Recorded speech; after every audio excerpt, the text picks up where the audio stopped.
Bacon jam, the savory and sweet condiment spread that's gotten more and more popular over the last few years. Showing up on sandwiches and charcuterie boards alike, there's a million different recipes for how to make bacon jam. And today in the Great Lakes Kitchen, I'm going to show you my recipe for this delicious treat.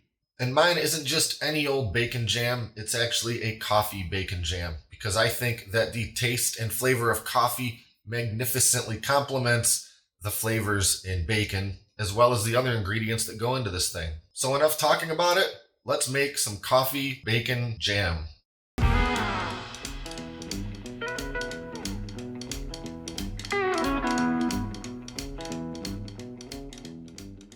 As always, let's start by taking a look at our ingredient lineup. First, of course, we have bacon, a pound of thick cut bacon. And I really do recommend getting some quality bacon, not just the cheapo store brand stuff. Next, we've got a couple of pretty medium-sized yellow onions, some brown sugar, and this is coffee bacon jam. So of course we have some coffee, which we will be brewing, some maple syrup, some balsamic vinegar, a little bit of black pepper, a little bit of thyme, a little bit of crushed red pepper.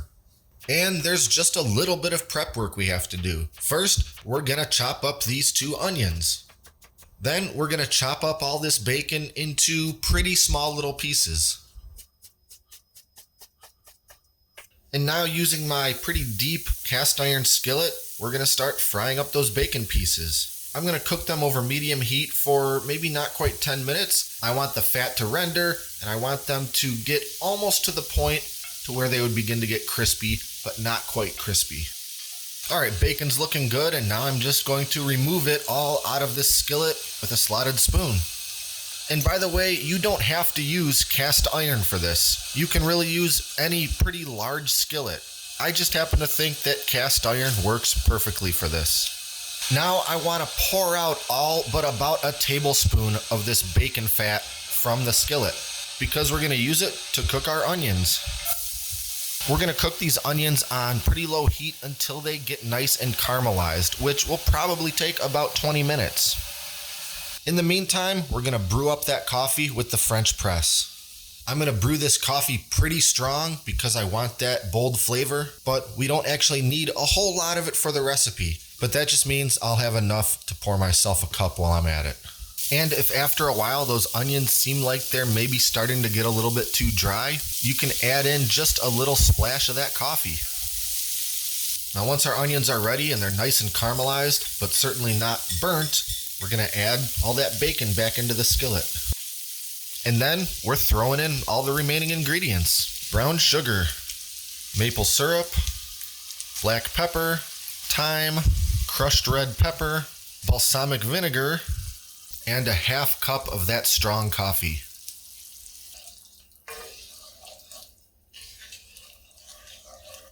Now I'm going to turn up the heat and let everything in this skillet come up to a low boil, and then I'm going to immediately reduce that heat to a simmer.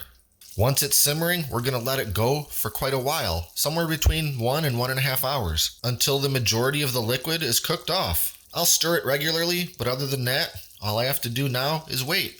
So we'll jump ahead in a little while and take a look at what we have.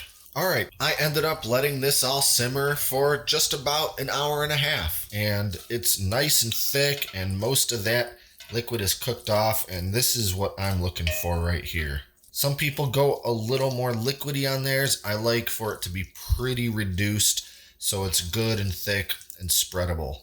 Now, an optional step that some people do is actually put this in a blender or mix it with an immersion blender to really make it more smooth, more like a sandwich spread. But I don't really like to do that with this. I like to just kind of cut those bacon pieces up pretty small in the first place and just reduce until it's super thick and will spread really nicely on whatever I want to put it on.